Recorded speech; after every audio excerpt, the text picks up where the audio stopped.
The maintenance bay of the intergalactic way station hummed with the usual cacophony of dying engines and hissing hydraulics. Ray wiped the grease from her hands, her janitor's uniform stained with a week's worth of honest labor. She had worked this station for 3 years now, invisible to most travelers who passed through the chrome corridors without a second glance at the humans who kept their world running. It was during her night shift when she heard it, a sound like wind through a canyon, but wet and labored. Ray followed the noise to the cargo hold, her mop bucket wheels squeaking against the metal floor. What she found made her drop her cleaning supplies. 2 creatures lay collapsed near the loading dock, their scales shimmering even in the dim light. Dragons. Not the mythical beasts from Earth's ancient stories, but the Draconis species, one of the galaxy's most ancient and powerful races. These 2 were young, barely adolescent by their species standards, their wings torn and their scales cracked and bleeding. Ray's training kicked in immediately. She had been a field medic before the war that scattered humanity across the stars, before she became just another invisible worker keeping the galaxy's infrastructure running. "Easy now," she whispered, approaching slowly. The dragon's eyes, one pair amber, the other emerald, fixed on her with mixture of fear and desperation. She could see the poison working through their systems, the telltale purple veins spreading beneath their scales. Cerathian venom. Illegal, deadly, and agonizing. Ray ran back to her supply closet, her mind racing through possibilities. She grabbed what she needed: industrial cleansers that contained compounds similar to medical antiseptics, sodium hydroxide neutralizers, and her own emergency medical kit that she'd kept from her old life. For 6 hours she worked. She cleaned their wounds with careful precision, neutralized the venom with improvised antidotes that would have made her old medical instructor proud, and used her station's environmental controls to create a stable healing environment. The dragons were too weak to speak, but their eyes followed her every movement with growing awareness. By dawn, they were stable. By the end of her shift, they were sleeping peacefully. Ray said nothing to anyone. She returned each night, bringing them food from her own rations, monitoring their recovery. The dragons began to heal rapidly once the poison was purged from their systems. On the 3rd night, the one with amber eyes, a male she learned was named Korthax, finally spoke. "You saved us."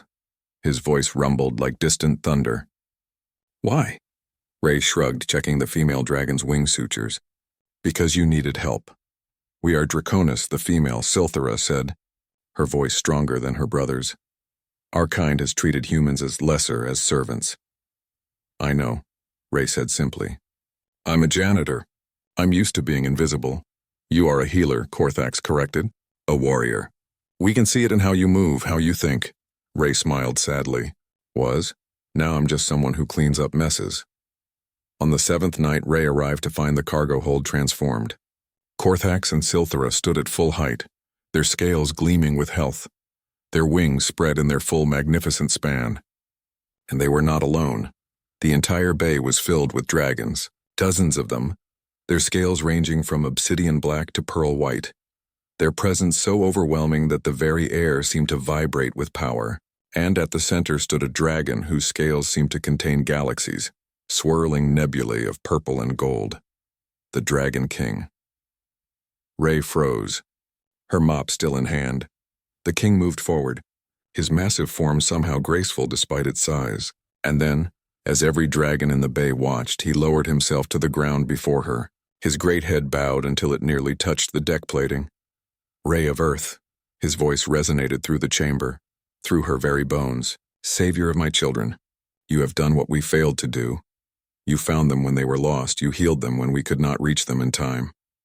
"I just did what anyone would," Ray began. "No," Silthera interrupted gently. "What anyone with skill, compassion, and courage would do. What someone who sees worth in life, regardless of species or status, would do." The king raised his head, his eyes ancient and wise. "For 3,000 years my kind has ruled the stars. We have been conquerors, traders, scholars, but we have also been proud. Too proud to see the worth in those we deemed beneath us." He paused, his gaze sweeping across the assembled dragons. "You are a janitor, you say. You are invisible, you say. But you have vision we lack. The vision to see past scales and status to the life that matters beneath." Oliver, Ray's shift supervisor, chose that moment to stumble into the cargo bay, probably looking for her to complain about an uncleaned restroom. He froze at the threshold, his jaw dropping at the sight before him. "Ray?" he squeaked. "What? What is happening?" The Dragon King turned his massive head to regard the terrified human. "I am correcting an ancient injustice," he said. Then he returned his attention to Ray.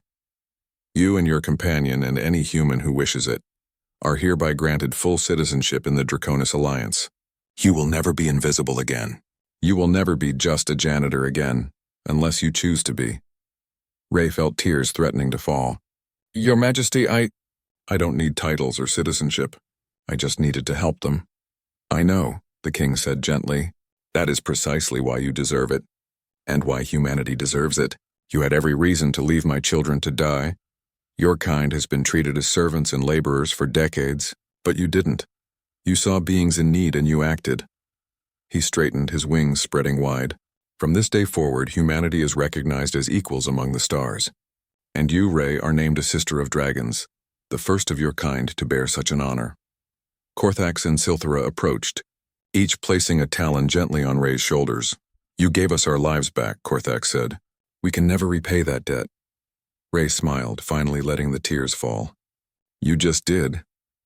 As the dragons began to depart, each bowing to her in respect, Oliver finally found his voice. "Ray, do you still want to finish your shift?" Ray looked at her mop, then at the Dragon King, then back at Oliver. She laughed, really laughed, for the first time in years. "Actually, Oliver, I think I'm going to take a vacation. A long one. But I'll be back. Someone's got to keep this station running." Because in the end, that was the human way. Not seeking glory or recognition, but simply doing what needed to be done, whoever you were, whatever role you played. Even if you were just a janitor with a mop and a heart too stubborn to let anyone die on your watch.